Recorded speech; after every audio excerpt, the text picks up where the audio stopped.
Hello there and welcome to another episode of ResourceFULL, where I'm so lucky to get to meet so many generous people who have made so many great resources. Maths teaching at the moment is a superb era because people are sharing things so freely and we're all able to discuss it and learn from each other. It's absolutely superb.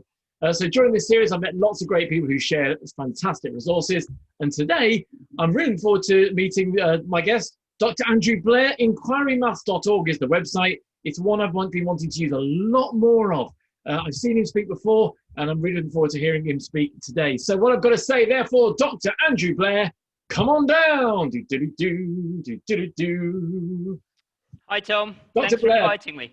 Hi. No, well, thank you for taking the time, and I'm sure I'll say it at the end of the interview as well. Thank you for making a resource that supports people across the world as well, because having read through your website in more detail, there are practitioners around the world who are replying to you saying how they're using your ideas and on the whole website, which must be really lovely feeling.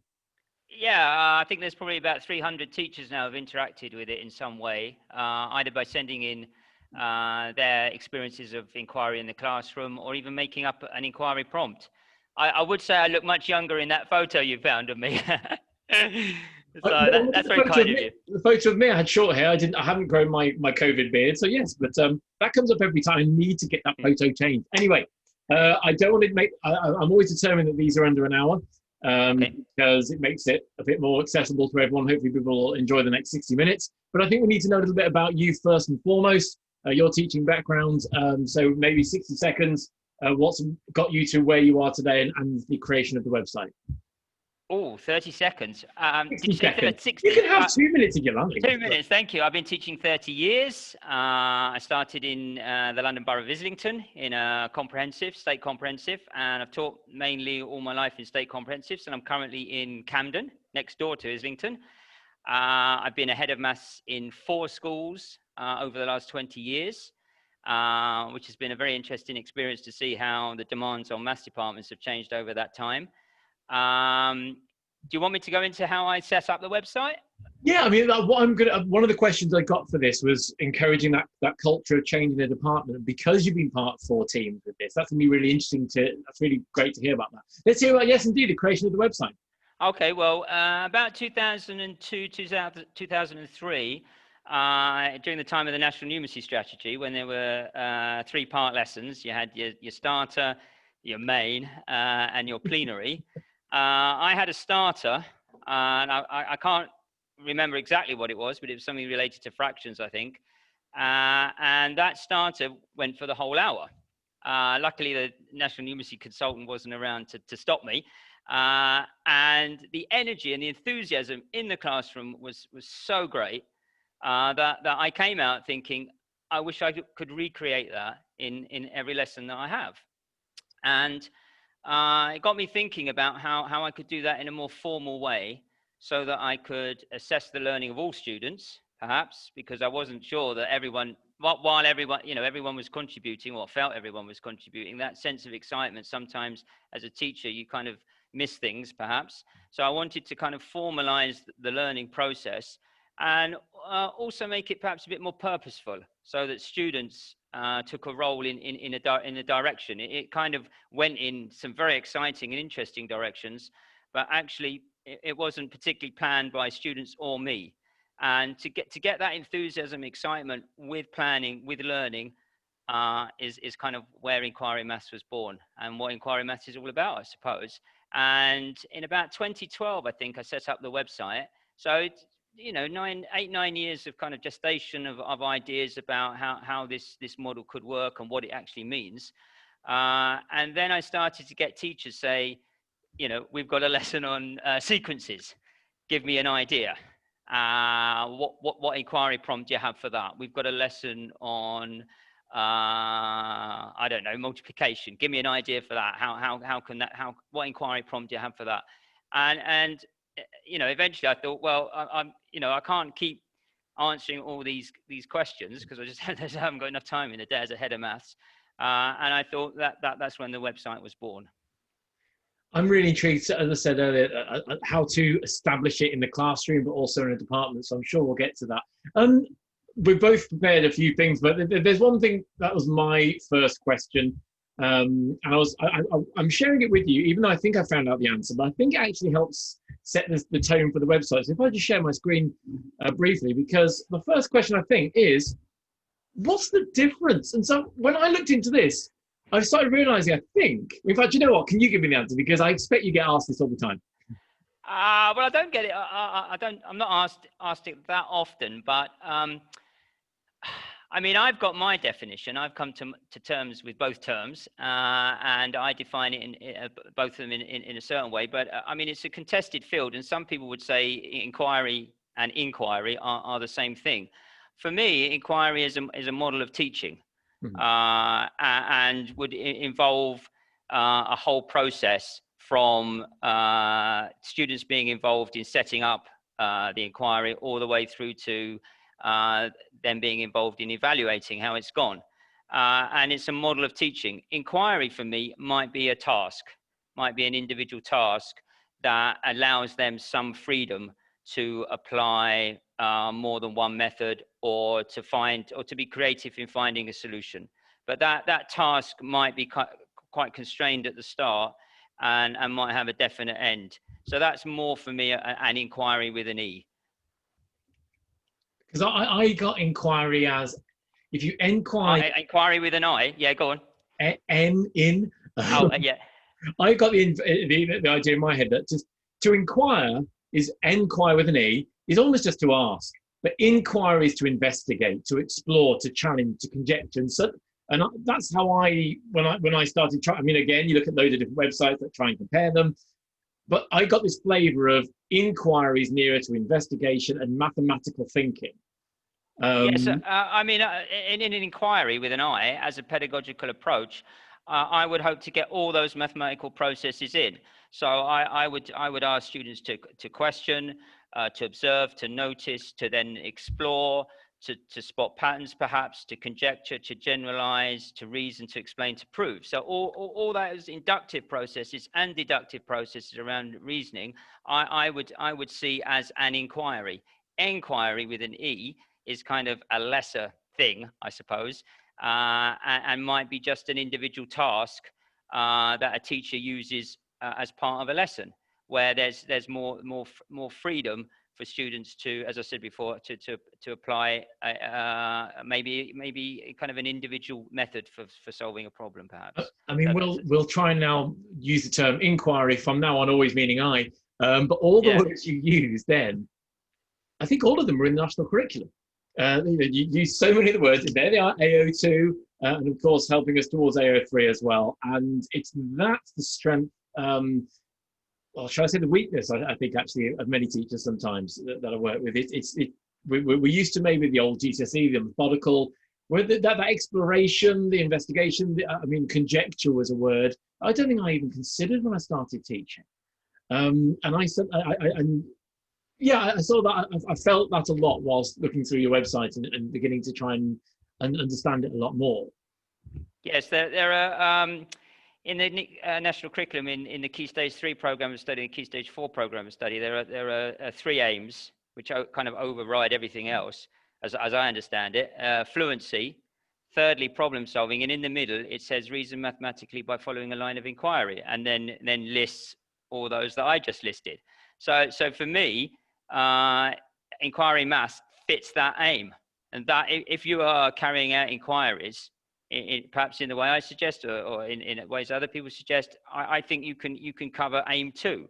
And similarly, as you said, AO2 at GCSE, all those requirements that students need to be able to present in an exam, and the reasoning they need to be able to do, the forms of reasoning and communicating, all come through inquiry. So that's how I would justify it in a classroom if challenged by a senior leader. Not that I am challenged these days by a senior leader, but if I was, and I have been in my youth, or in the youth of inquiry maths, and that's how that aim, that second aim, is how I would justify inquiry maths. Yeah. Irritatingly though, I swear in the national curriculum it spells it with an E, but we'll try and ignore that. I'm sure it does.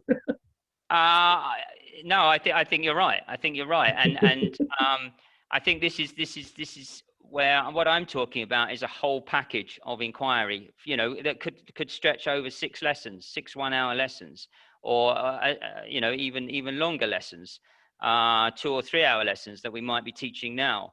And so I see it as a whole process. Inquiry with an E, and maybe the framers of the national curriculum also saw it as a much reduced kind of process, a shorter one where students were let off the leash, maybe for 20 minutes or so. So that's how I would define the differences.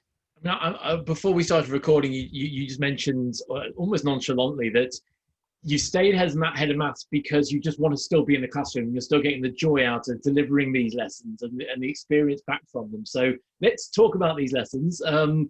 I know you said before we start recording that you prepared one that maybe talks us through the structure of it. I know there's the 7 components, and I'm aware of the non-negotiables.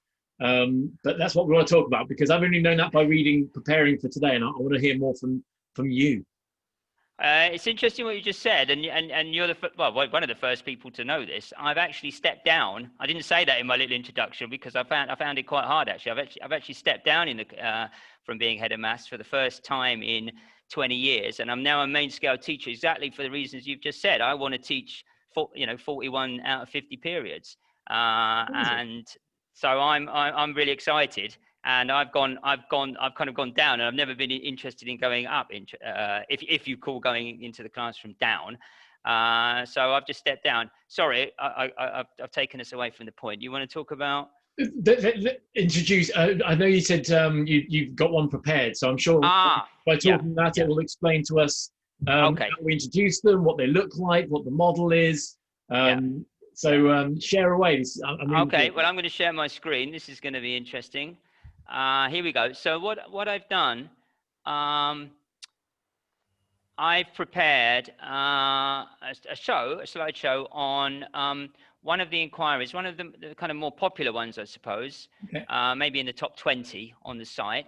And each inquiry on the site has a PowerPoint, and this is the first page of the PowerPoint on the site, and it's got a link to the inquiry. I'm not going to follow the PowerPoint on the site.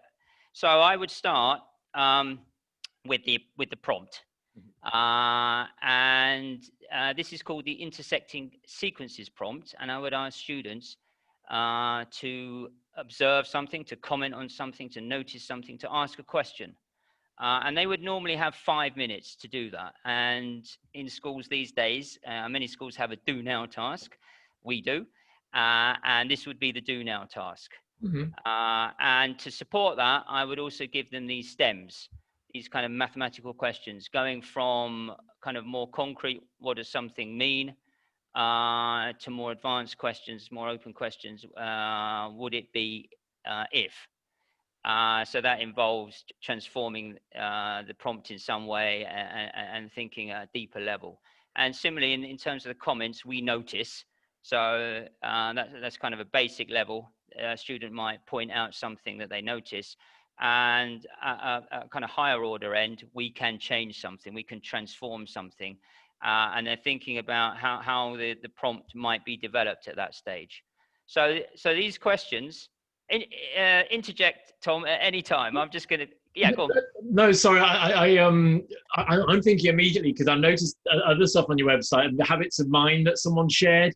And there's a paper that I often refer to, and in fact, I saw it on Twitter this week. It's early September at time of recording, and the Habits of Mind paper from the 70s. I've never known the pronunciation of the author, Al-Quaiko, I think it might be, but Can Do Maths introduced me to it. And it's that noticing, and what you asked for just there, notice it's a mathematical habit of mind. We can change, and I know elsewhere on your website you share the Mason and Watson questions and prompts that are all related to these. And that final one there, would it be if? Conjecture. And these are mathematical. It's not just, and I talk to people sometimes about this and say, I don't want you just to turn up and do the stuff we're talking about. I want you to think about the stuff we're talking about. I want you to question the stuff we're talking about. And I want you to challenge me and what happens if. And so it's so nice to see these STEM sentences, because I don't think we see them very often in secondary school either. Having those either on the desk or on the wall must be really powerful. Well, I'm not assuming students know this. I think this is an important point, that students need to be trained to ask questions, and they need to be trained to notice things. They need to be aware of what that means. You can't just expect kind of innate creativity. And for me, it's important that they go through a formal process and they hear their peers using these stems and learning from them. So it's not, I mean, there's this kind of impression of inquiry as a bit of a free-for-all, and students take it wherever they want. But it's in this process, it's very clear what I want of them and what I expect. And I expect over a year or over 2 years that students will move down the lists. And they will become more advanced questioners, and they will notice more deeper structures, mathematical structures.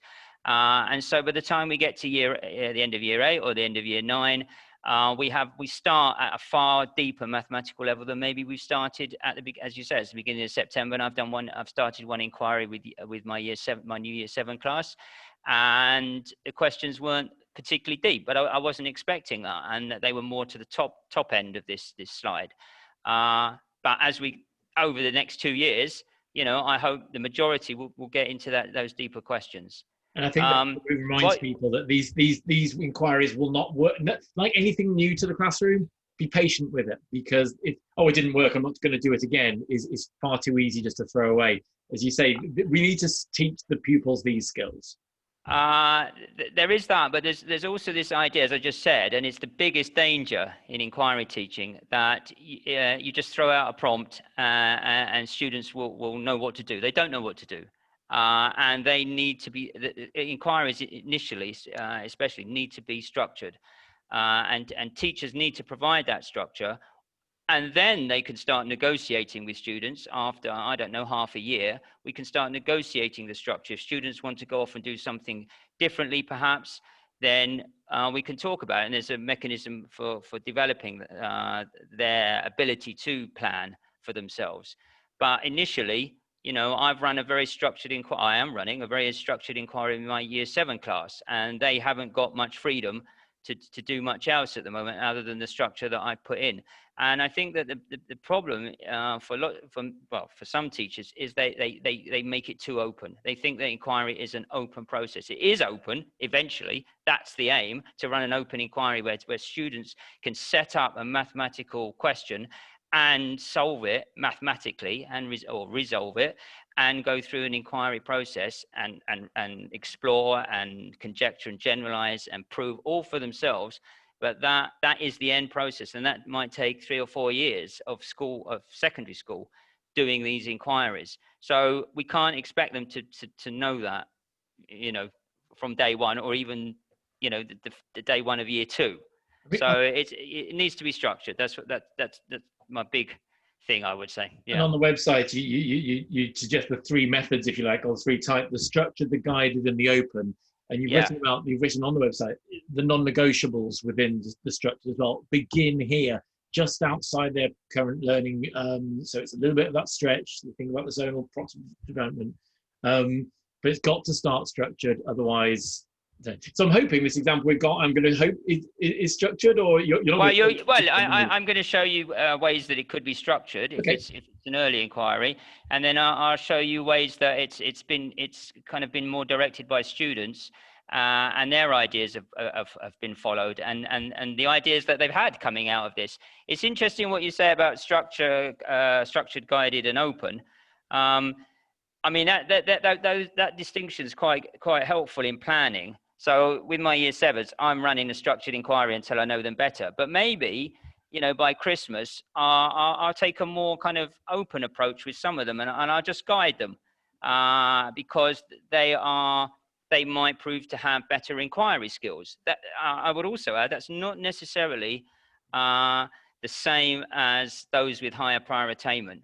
And in my experience, students with higher prior attainment don't necessarily make the best inquirers, because they've been trained in certain ways to succeed at maths in classrooms.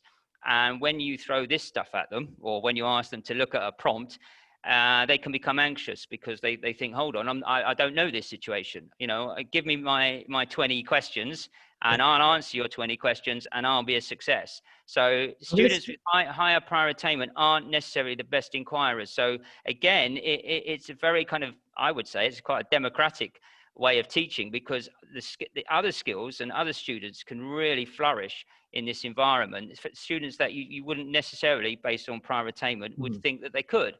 So I'm going to steal your screen, Andrew, if I may. Sorry, pardon me. I was going to steal your screen. Just going to show this slide to make sure they away themselves afterwards. This is where I'm referring to it. So the structured inquiry there, the questions, and you put little the reminder here: profiles of classes are not related to ability or prior attainment. Other than what you've just been saying, but here it is: the phase of this principal feature of an inquiry lesson. This is a non-negotiable: the questions and the observations. So I'm sure we're going to see that in a second. But just wanted to make sure because this was a really good eye opener for me, someone who hadn't quite grasped the website or the how to approach it yet. So this page really helped me. However, Tom, you've got a better knowledge of my website than I have. I'm very impressed. I wasn't going to tell you this on the record, but I found some dead links, but I'll email you them so you can get thank you. Oh dear, don't tell me that. I just wanted to show you, actually, when you said about the habits of mind, at the end of every PowerPoint slide are the habits of mind, inquiry maths, and this comes from Hamdi Ahmed, who's a teacher in a North London school. It's a lovely diagram. And she designed it. She was a trainee at the time. And she designed the mathematical inquiry skills, as it were, or habits of mind, in the inner circle, and more general ones on the outer circle. I'm going to share my screen. So, there you go. So it's now on screen. Sorry. So we're talking about it. So there it is. Sorry. Yeah. And for me, interestingly, when I look at this, the key one for me is management of impulsivity. I must manage my impulsivity, and I want them to manage their impulsivity in a mathematical way. And that for me is a key one. But I would hope, much of these processes, or habits of mind, I should say, many of these would be in an inquiry. Could you talk a little bit more about that management of impulsivity? Why does that stand out? Okay, yeah. I tell you what. Shall we go back to this one, and I'll come back to that. Yeah. If you take over screen, that's fine. Oh, can you not see that? Not yet. Sorry, because I stole the screen. But if I hold on. This is what's happening in Zoom and Teams meetings throughout the country all the time. So everyone gets used to it. It gives you a chance to have a drink and just quickly take a break. And Tom, I'm completely lost. How do we do it? Sorry. At the bottom of your screen where it's... I've got Zoom. It's not coming up. You seeing the option share screen? No, I'm not seeing that. Bear with me, Tom. I've got it. I'm back in. That's not worth editing. I used Zoom solidly for about 4 months, and I haven't used it for a while, and it's completely gone. Here we go. Right. Wonderful. Thank you. Yes, I can. Yes. Right. Okay. I've missed one. Right. From current slide. Okay. So this is a Year 7 mixed attainment class, and this was their responses to the prompt. And you can see different levels of sophistication. On my left, as you look at it, you've got 3 multiplied by 1, subtract 2 equals 1, and so on, generating the top sequence. I don't think a student would have come up with that. I think the teacher, the student might have been pushing towards that, but the teacher has generated that. And so this isn't a passive process where the teacher just sits back. Each student gets, or each pair of students, I'd rather, in my classroom, I ask pairs to collaborate and to come up with their question or their observation. But when they feed back, I try and develop what they're saying. And I think here the teacher has developed that and talked about how to generate a sequence from a position to term rule. And then we've got some other things that your listeners, viewers can look at. Shall I move on? Please do. Okay. Now, what I'm talking about, managing impulsivity, for me, another very important part of the model, the inquiry maths model, are these regulatory cards. And when I first started this, and I'm trying to recapture that excitement and energy that I talked about at the start, I would say to students, right, okay, we've looked at this prompt, this stimulus. What shall we do next? And they would look at me blankly and say, what are you talking about? What are you talking about? We have not been asked to plan a lesson or direct a lesson, and it was completely alien to them. So what I've done is to create these cards, which I actually use as cards, not in the COVID days, and obviously, and they'll be on the board. But students would get a pack of cards and then discuss in their pairs how they think the inquiry should develop. And this is kind of a simple pack of 6 cards, and that would build up over 5 years to a far more kind of mathematical and abstract, in a way, pack. So you've got all the processes you were talking about earlier, making generalization, explaining, conjecturing, analyzing structure, proving, and so on. By the time we get to use this pack of cards, we will have been doing inquiries for 3 or 4 years. But this is what I mean by managing impulsivity. It's not about just charging in and doing something. It's about stepping back, regulating your activity, and thinking about, what are we going to do, and even eventually, in what order are we going to do it, and how many of these things are we going to do, and then planning like a mathematician would plan out an investigation that they're involved in. And so for me, these cards would, when you talk about non-negotiables, the questions and the comments are non-negotiable, but I would say this is kind of the second non-negotiable if you want to do an inquiry maths lesson. But this is a big step where you kind of hand over some authority to students in classrooms. And so, I would want to know I've done it with the Year 7 class this time, but because I'm obviously experienced in this. But if I was new to this, I would want to know my class very well before I gave over this kind of authority to them. Yeah. Okay. Shall I continue with?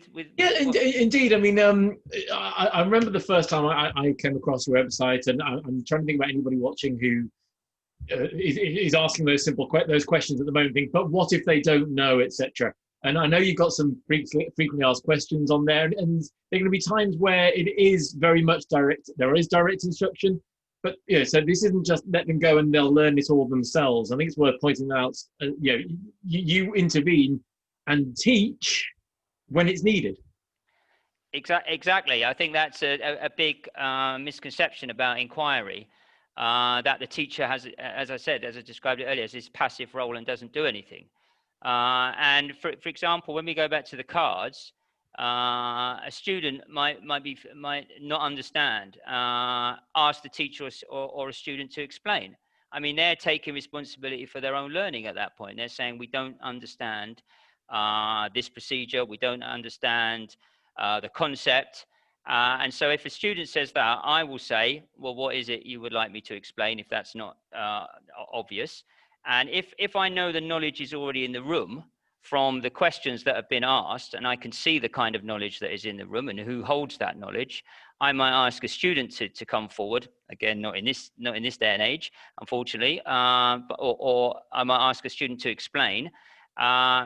Or I might explain, and I might have prepared an explanation because I know that some instruction at a certain point is going to be necessary. So, for example, on an inquiry, the product and sum of 2 fractions, we're going to have to be able to add fractions and multiply fractions. And if we can't do that, we're not going to make any headway in the inquiry, or we're not going to learn anything, I suppose. So I need to be ready to step in at that moment and give instruction. Inquiry isn't an anti-instruction model. It's not inquiry or instruction. It's instruction in the service of inquiry. And for me, there's a context. There's a context for instruction. It hasn't come out of nowhere. A student wants to know because they want to answer their own questions. They want to develop their own observations. They want to know, so they're more motivated to listen. It's more meaningful for them when I instruct them. And for me, it's a far more satisfying and deeper learning experience if instruction comes in the context of inquiry.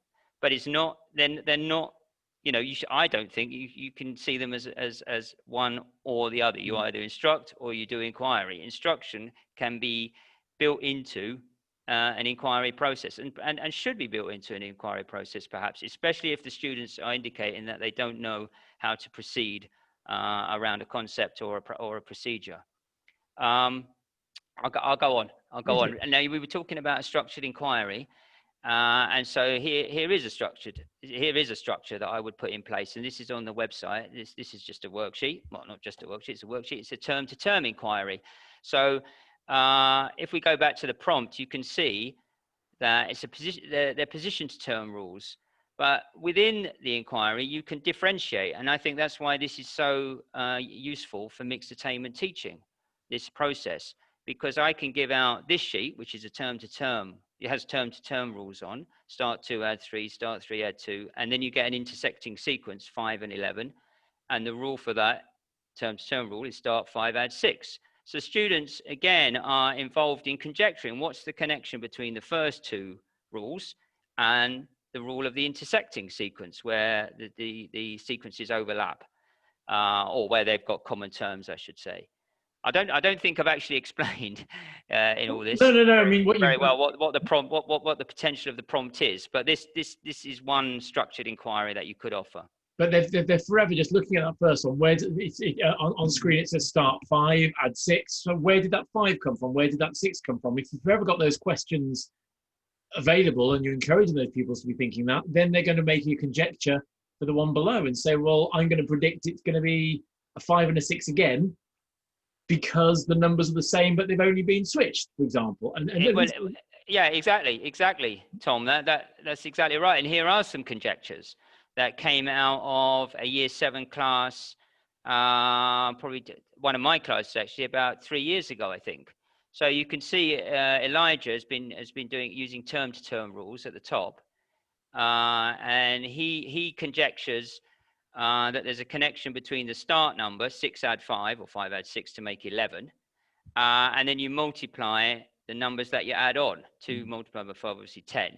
So that's the connection, says Elijah. And he would go on to check that and to generalize if that was correct. Kalia, this is a mixed attainment class. Kalia, or was, is using position-to-term rules. So she's generated 2 sequences. I've typed this up. Obviously, this isn't their work. I've typed this up to present at the start of the next inquiry lesson as, very, very interesting conjectures that other people might want to check as well in the process. And Kalia says that the 2 coefficients, 5 and 3, the product is 15, and that's 15n subtract 2. And then she says you take the constants, -2 and +1, and multiply them, and you get the constant of the intersecting sequence with the common terms of the 2 sequences before. So that's her conjecture. Tabassum has got a different conjecture, and again she's used position-to-term rules. So I mean, this is so exciting. I'm excited just looking at it now. This is so exciting when students start doing this.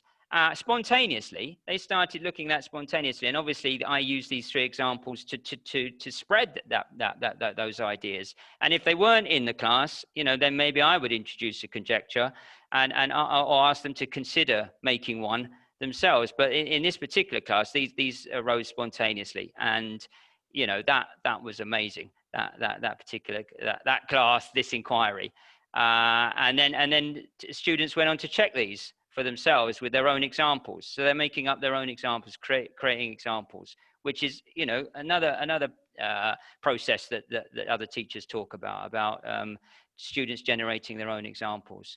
Can I challenge a bit at this stage, though, because there'll be people watching this and saying, well, my pupils don't behave in that manner. And I haven't, you pointed out quite clearly that it's a gradual process. Don't expect them to go straight in it. Give those scaffolds, give those questions. Behavior, both mathematical and whatever we call the normal day-to-day behavior, is going to be a concern. So how have you overcome that? How because they're going to be the challenges, I would imagine. Okay. In the first phase, when you're taking feedback from the students, that might take 25 minutes of classroom time, and well. I mean, here's another issue. I mean, I remember a member of SLT coming in and seeing this and saying, pace was too slow, and was relatively concerned about that inquiry. And I invited her back later in the inquiry, about 3 lessons later, and she saw a hive of activity and learning, which was, I don't know. She was very complimentary about the end of the inquiry, and that's when it should be judged. How involved are students as you go through. On the question of behavior, I've always found if you're listening to a student asking a question or making an observation about something that other students have had to consider, they listen. Occasionally, I mean, it's a long process, 25, 30 minutes. Occasionally they might get fidgety, but in my experience, they listen to each other and they respect each other. And if people are coming up with different ideas, if they've had their idea or asked their question, and then, they will be respectful and wait for other people to ask theirs as well. And that's what I remind them. You've had your chance to ask a question. But for me, I would say personally, and again, every teacher must make their own mind up, I suppose, if they use this, behavior is better in inquiries, because if it's run in a structured way and not open, students aren't allowed to do whatever they want to do. That's the key. But for me, once students understand the process, they enjoy it more. They're more motivated to learn because they're answering their own questions and their own observations. And behavior, for me, is better. But I mean, every teacher must make, obviously, if they try this, they must come to their own conclusions. I'm thinking of, is it the Montessori kind of approach in schools? Am I thinking of the right name? There's a few of them in the UK, but maybe more abroad, and where they're just investigative learning. But I appreciate, I'm not taking away the structure because it's really important here, but is there that lack of pressure, the teacher dictating what we do, so we feel a little bit more free to ask questions, we feel a bit more free to challenge and investigate? Well, from my knowledge of the Montessori system, it's not like that, because Montessori teachers, as I understand it, again, a rudimentary understanding, so I apologize if I get this wrong, but if I get it right, as children develop, the Montessori teacher provides them with stimuli, perhaps concrete resources, especially if they're very young children, to explore and to develop their kind of mental development, or to advance their mental development. And it's about giving them the right concrete toys, inverted commas, for them to play with, to make connections in their mind, and to just say, right, okay, X is ready to move on with, I don't know, the concept of displacement in water, sand, or whatever, floating things in water, and I'm going to give them that to play with.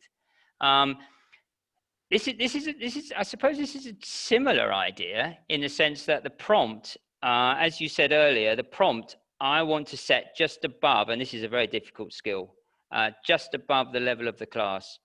And obviously with a mixed attainment class, that is even more difficult. But I want I want students to reach up, to think, I'm intrigued by that, but I don't fully understand it. It's not so far above them. Oh, you can't see my hand here. I've moved my hand up. Yeah. It's not so far above their current level of knowledge that they're turned off or frightened. Yeah. It's just above, so that they're intrigued. They recognize something, but not everything. They understand part of it, but not everything. And that is what generates questions and observations. So teachers say to me, look, I used this prompt off your website and it didn't work, and it lasted 30 seconds. And I said, well, it didn't offer any intrigue to the students. They already knew all about that. You might have covered that unit, I don't know, 2 months before, and they could work out percentages. So giving them the percentage prompt, which is very intriguing, even if you can work out percentages, perhaps, that might not have been the right move. I would start my unit on percentages with the percentages prompt, and I would invite them to reach up for that knowledge by setting the prompt just above the class.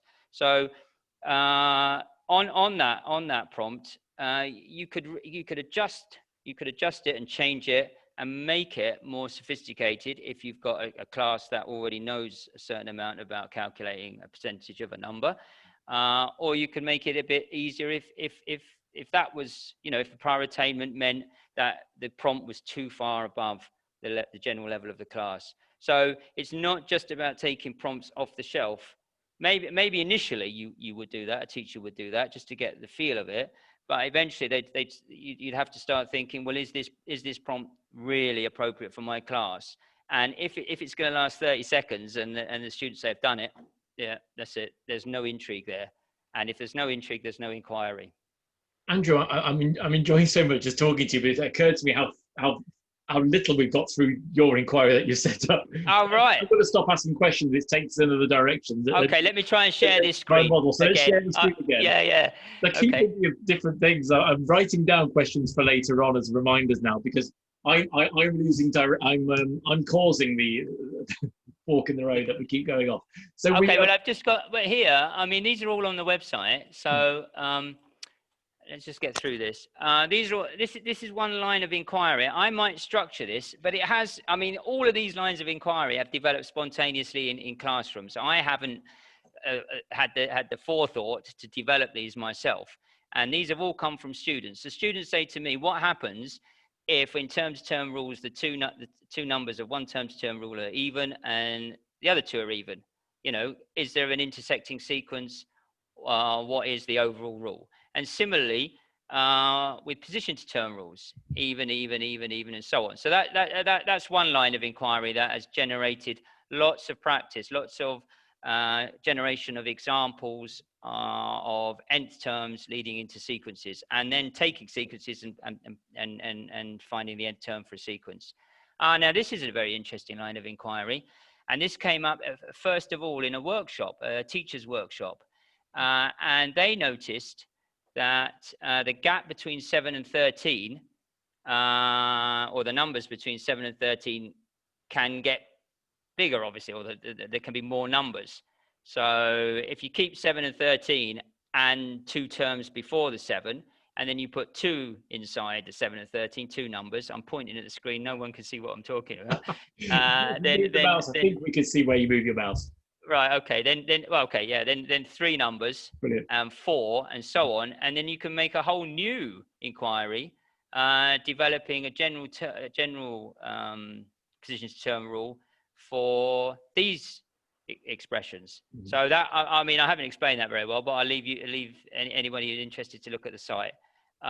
This came from a student. Again, what happens if we keep 5 and 7 and we get the same nth term for the intersecting sequence?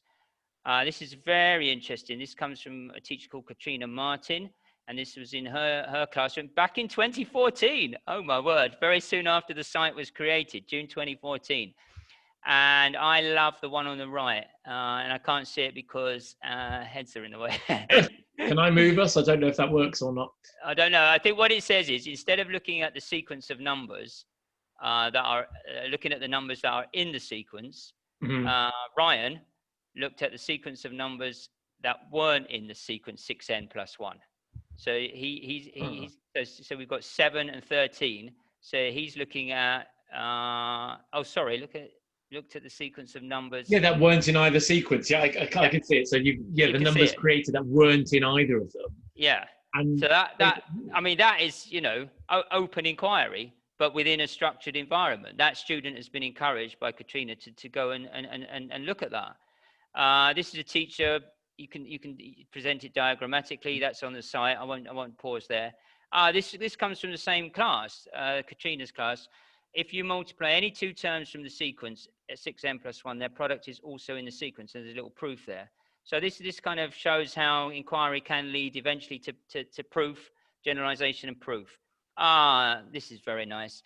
So these students have then made up, these are all on the site again, students have then made up their own prompts. As they've gone along, they say things without realizing, which the teacher must collect.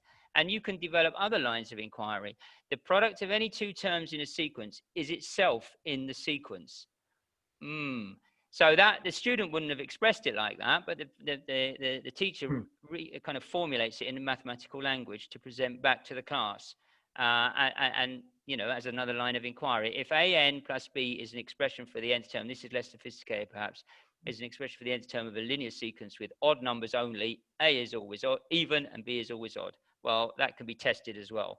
So the teacher has put this into more mathematical language. I won't go into the third one. I'll keep moving. And eventually, and Mike Ollerton told me this, and he's credited. Anyone who contributes to the site is obviously credited. Anyone who writes in has the, I say who they are, obviously. But he talked about the Chinese remainder theorem and says that if you want to rule for the constant, of the intersecting sequence, the sequence of the common terms, you need the Chinese remainder theorem. So this you could argue goes all the way up to undergraduate maths, and many inquiries can develop, to that kind of level. So that's, I think, okay. This is my final slide, other than Hamdi's, I believe. Yes. This is a way I would assess an inquiry. So if every student would be given one of these at the end of the inquiry, probably in the lesson, half an hour, they can use their notes, and I would like them to write down what their question or observation was, what they explored, some examples of their exploration, their results. Now in this particular one, the class would have gone into odd and even numbers, which I mentioned earlier. And so these are very simple. I create a new one for every class to kind of follow the inquiry we've done, and then findings of my inquiry into intersecting sequences.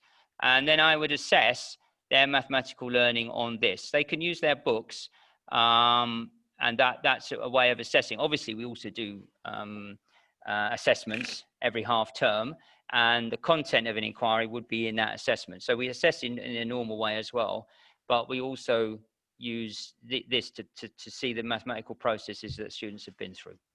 You've referred to what's on the website, and for each prompt, for each investigation, for each inquiry, sorry, there's the PowerPoints, there's worksheets. That you almost you didn't like using the word worksheet earlier on, because some people think it has a negative connotation. But the truth is, it was needed at certain stages, and I'm not sure the example we've talked through reminds people of that. But there are going to be times where we stop. Let's just practice this, use it, put it back in, carry on the investigation. That's where I got the impression from some of the prompts on your website that sometimes it's needed just to get this right. Now we can carry on. What else is? Well, again, I would say with the cards, I would say students would indicate that, and I would then allocate them some practice materials for them to do that. If a student selects an inappropriate card, they haven't got ultimate authority. Obviously, I have. I'm responsible for their learning, and I would say no, I don't think that's a good idea because, and then I would redirect them in a different way. So it's not, again, even with the use of the cards, it's not about them saying I want to do this and I'm going to do it. It's a negotiation, and the teacher has obviously the ultimate word. But it does allow a discussion to start about how would you plan maths? How would you plan doing maths? And that's why I think the cards are very important. Even if we don't follow them and we disregard them, maybe in one or two cases, nevertheless for the class they start to think, what is it to do maths? What does it mean? What action should I take? So you're right. It's important practice comes in, but I often want students to identify that they need to practice. Then, as I said earlier, they're more motivated to practice, and they know the reason, and they've chosen to do it. It's not me saying, practice that, get on with those 20 questions. It's them wanting and choosing to do that. You mentioned this is how you assess the learning, and of course there are tests otherwise.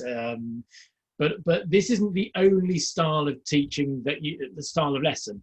And I think, as I understand it, I don't believe you introduce every subject you do in this style, do you?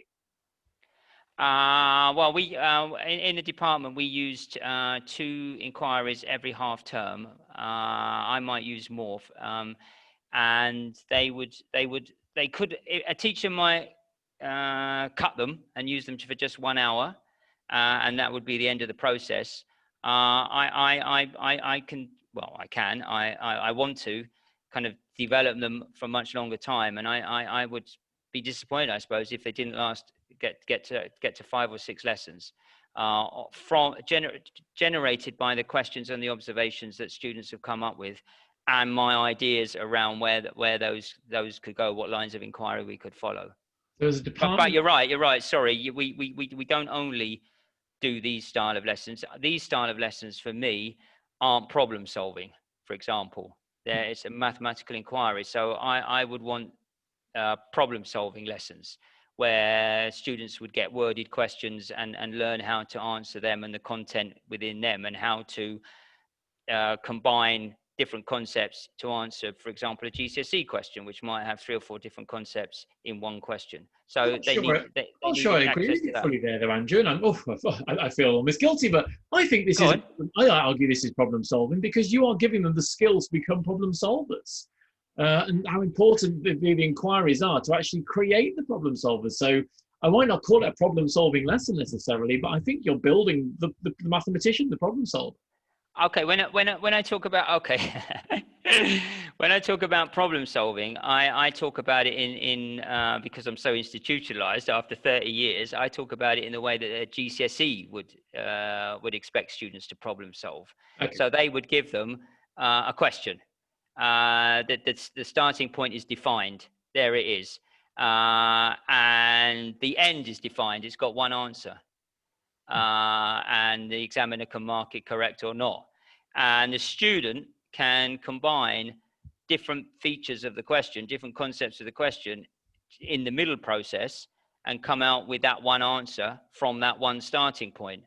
And that for me is problem solving. There's a problem, I've solved it. How I solve it's another issue. That's more of an open process. Inquiry can have an open beginning and an open middle and an open end. It's not going anywhere necessarily. It doesn't necessarily start anywhere. I'm talking about open inquiry now, not structured inquiry.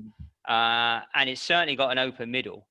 And it can be organized, instruction, inquiry, practice can be organized in different ways and can be put together in different ways depending on the needs of the class. And so for me, in my institutionalized ways, problem solving is a closed open and a closed end. And inquiry could have all 3 phases open. So that's how I would distinguish between them. But I understand your point. Well, we're trying to build a mathematician, and I saw Mike Askew talk about how we develop authors, and we want people to be authors, and we want people to be artists, but we don't often encourage mathematicians, which is somewhat bizarre, because what you've done, I think, with these websites and these tasks, it's not just do the maths. 20 questions you keep referring to, and rightly so, because many of our colleagues used to learn that way. This is exciting, and I can imagine the passion. I can see your passion very, very clearly. Is there anything further from this inquiry? Because I think it'd be worth spending some time looking at the website. No, I'm at the end of my presentation. So what do I do? I need to. Well, I will take over. You take over, please. You can relax, and there's the Habits of Mind poster again. Excellent. Very good reminder, actually. But if I just close this and go onto the website, which is set over here, I noticed these slides that you put together. I think these have come out in the last 20, 30, 40 minutes. How long we've been talking now? All the skills that are developed from the students, and on the next slide, how you've gone about it. And I think you've modeled that through our conversation so far. What's on the website, which is what we're going to do now.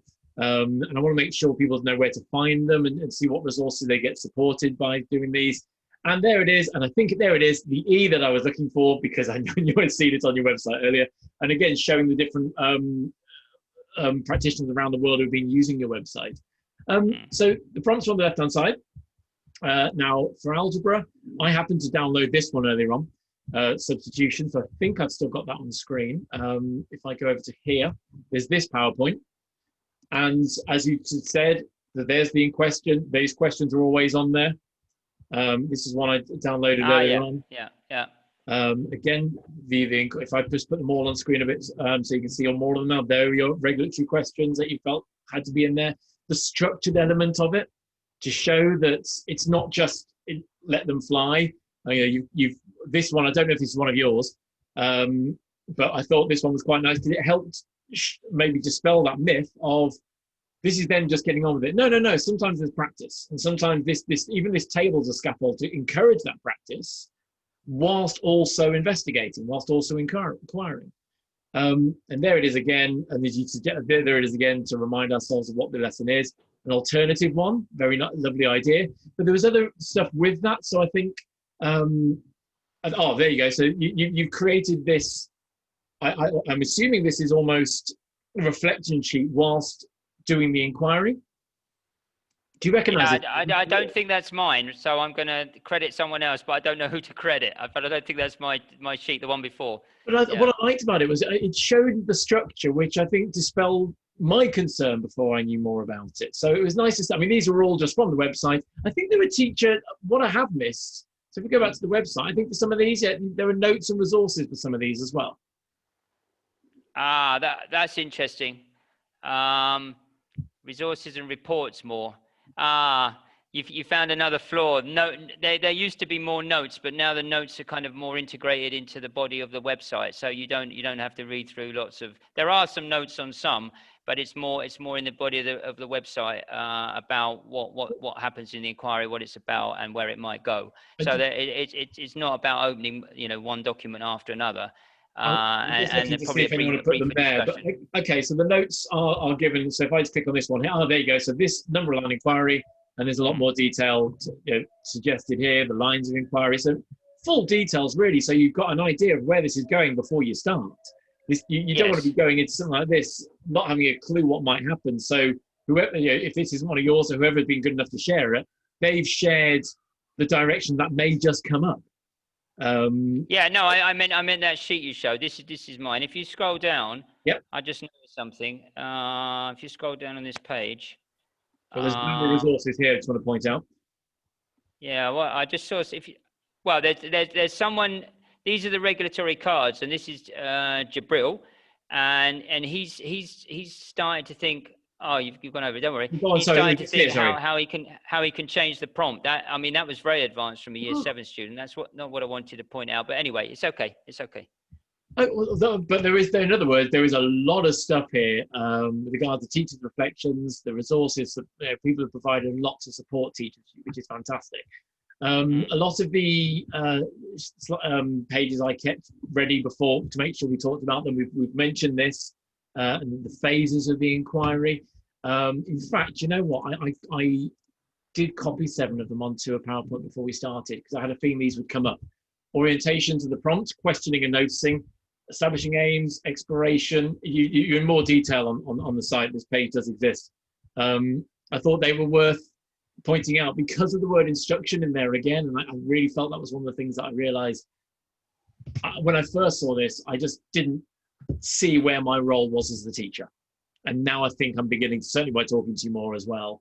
That reflecting and evaluating, though, can we talk a little bit more about that? Because on the example you shared with us, you could see how it was assessed.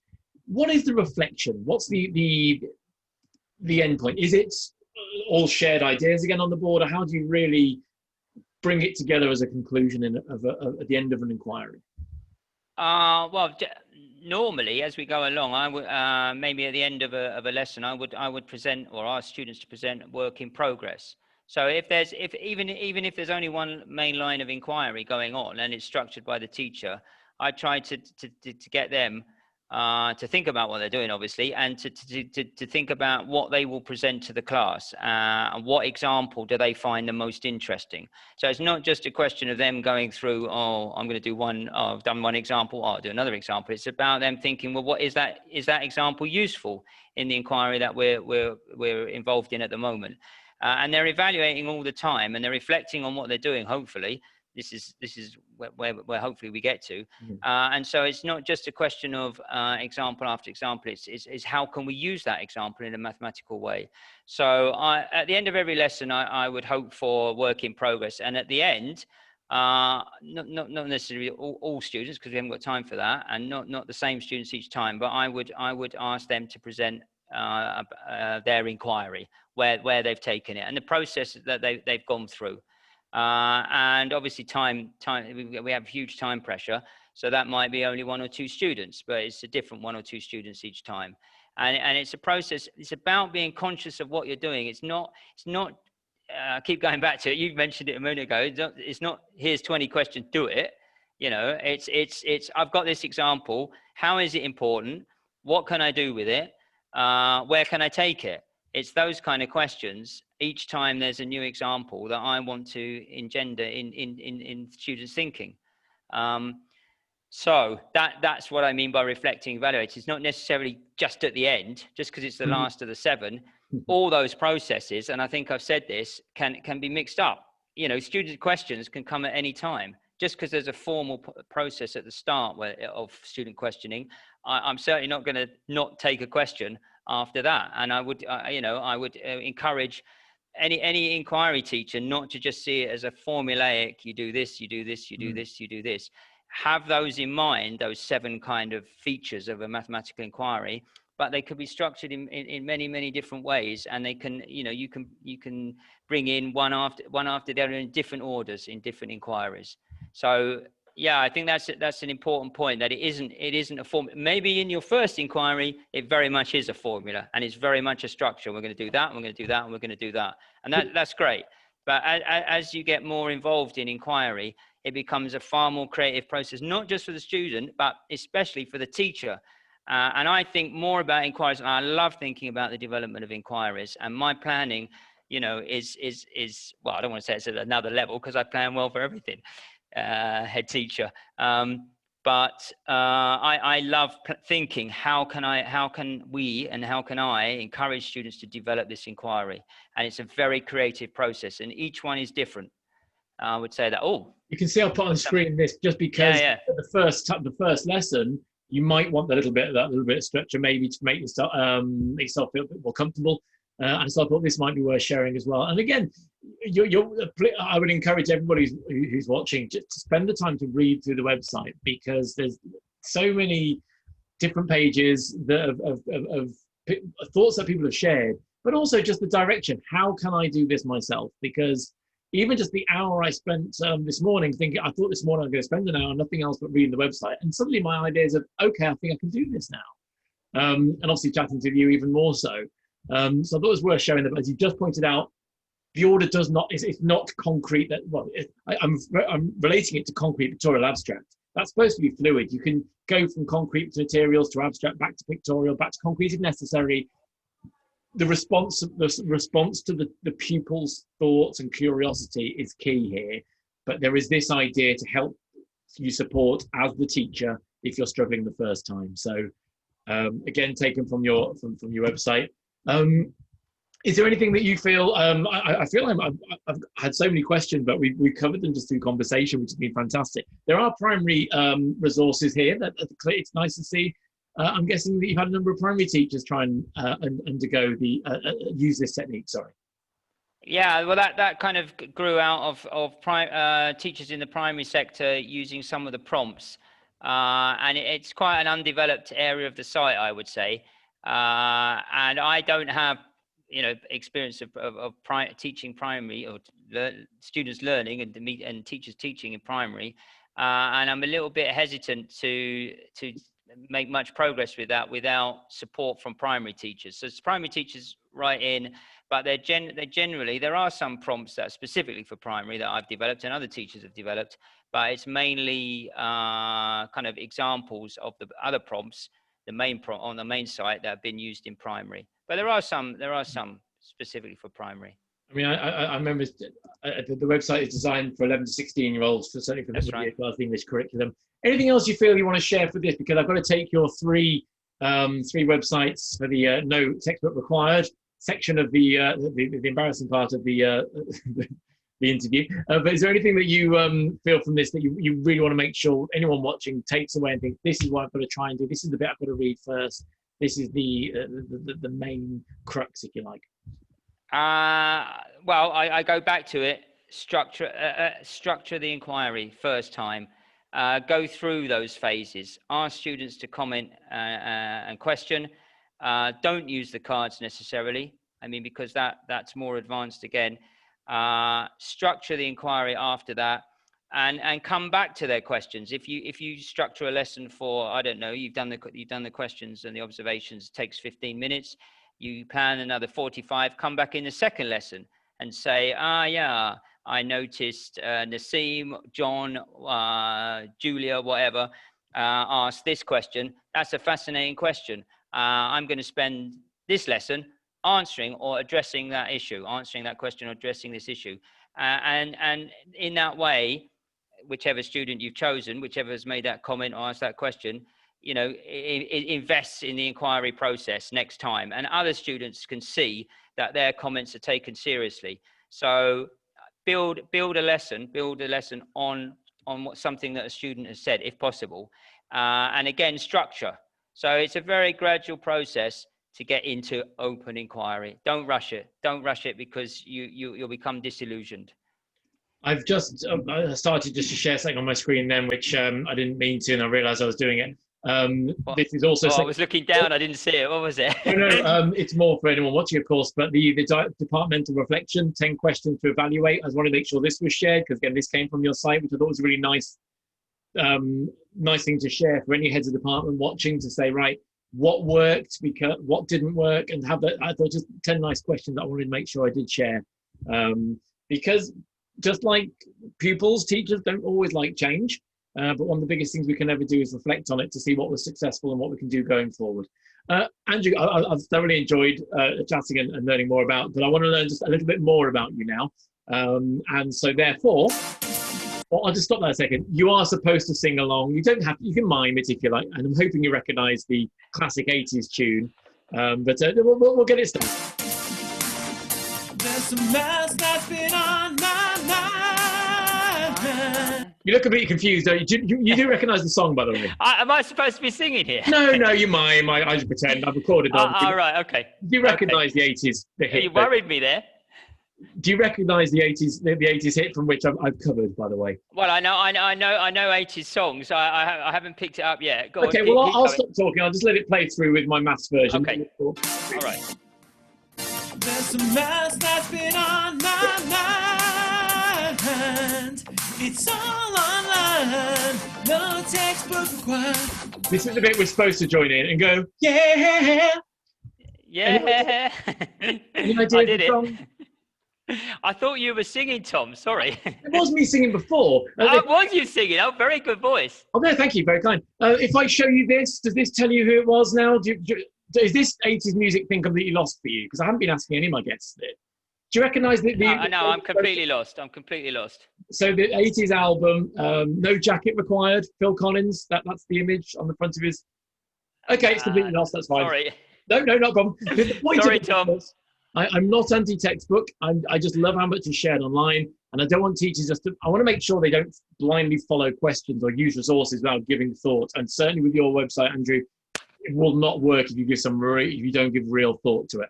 However, what are your favourite online resources and why? And to save some time, even though I've wasted it just by talking nonsense, you've given me 3, and you started with Mixed Attainment Maths. I think Mixed Attainment Maths is a very good, excellent website, and a very timely website. Mm-hmm. And teachers that are currently being asked to teach mixed attainment classes can find all lessons resourced on the site. There are conferences every year. There have been 2 a year in the past. And those conferences are to share good practice. Philosophically, I am in favor of mixed attainment. I think the research from my reading is more in favor of mixed attainment than not. And even if it's in the balance, social justice says to me mixed attainment is a must. So this website has lots of research, lots of ideas, and has at the moment, which is very important for teachers, lots and lots of resources. I know Helen in the last few months has added a lot more, hasn't she? She's done a Zoom workshop to introduce her resources and her approach to mixed attainment. Obviously, she was kind enough to join me with Tom Frankham. And it's a reminder for those who are undertaking mixed attainment, it doesn't have to be one way, because Tom's was actually very different to Helen's. It's finding the right one for your department. But no, the effort that Helen's gone to with the person who put together your third website, the two of them are, I think, the two who created the idea of these conferences. It's fantastic how much they put together. That's a bit of a tease for the third website, but this one I have not heard of before. Tell us more about this, Resolve.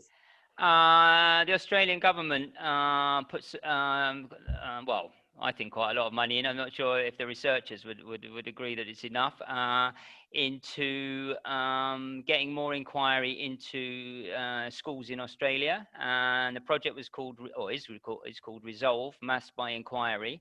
So it's sponsored by the government. A very different government, or very different ideas to our Department for Education at the moment. And it's got lots and lots of lessons. I would call these lessons, going back to the first discussion we had, I would call these lessons e-inquiry.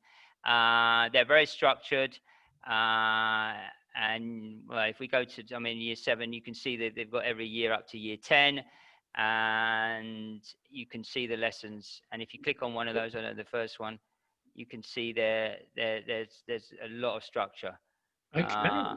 But it's and within those lessons there are small inquiry tasks. Well, okay, I'm not going to call it small inquiry task with an e, with a small e. There you go. That's what I mean to say. So that resource isn't well known in this country. Brilliant. Well, there you go. They're starting to download on my screen now, and that's what I'm going to look at after we stop chatting. Excellent. Now, I mentioned, obviously, the Mixed Attainment conferences, my understanding is it started when Helen Hindle was talking to this gentleman, Mike Ollerton. Mike Ollerton was my PGCE tutor, and influenced me hugely. I'm not sure that what I'm doing is exactly what he's doing. I hope not. I hope in a way I'm honoring him by kind of coming up with my own ideas in his tradition. But his site doesn't have so many resources. It has some resources, but I just wanted to say, you know, I respect the guy, and he's obviously written lots of books with some great ideas in. And there's some resources on here, but his approach, I would say, is slightly different from mine.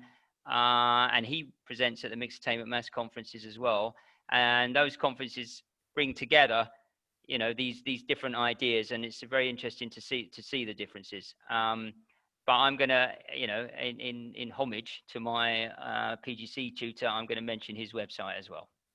Well, what I can say, Andrew, you've obviously made such a difference around the world, which is, again, so good of you to have made the effort, and it comes from that passion that clearly you show. You demonstrated wonderfully in the last however long I don't know how long we've been chatting. I've absolutely no idea, but thank you so much for being willing to share your time, not only by making this website, but sharing your time today to discuss it. I'm hoping people will tweet you. There's obviously a contact on the website, but if they want to tweet you, you're at Inquiry Maths with an I. With an I. Just make sure it's clear. But honestly, that's been fascinating, and I can promise you, I'm going to give it a go, and I'll be messaging you, and I'll tweet it instead. I'm going to try it, because if we're not brave enough to try these things, we can talk about them forever. But if we're not going to give it a go, then we're never going to get any better, and all of us can always improve. So I'm looking forward to giving this a good try. Excellent. Anything you come up with, if you want to put a description of the inquiry, or you want to ask for advice. I mean, teachers have written in and said, or one teacher I remember in particular, it didn't work after hearing me at a workshop. She went out 2 days later, tried it, it didn't work. I've written a reply to her on the website. So it's a very kind of, I use the word again, democratic website. People write in with their experiences. I try and answer, and it's a professional discussion. It's a professional inquiry in a way, and that's what I hope to develop, or have been developing, I think. And I would love you to contribute to the site and be involved, be on it. Thanks very much, Tom, for inviting me. I've really enjoyed it. Thank you very much, Andrew. Cheers for your time. Have a nice day. Okay, thank you. Bye-bye.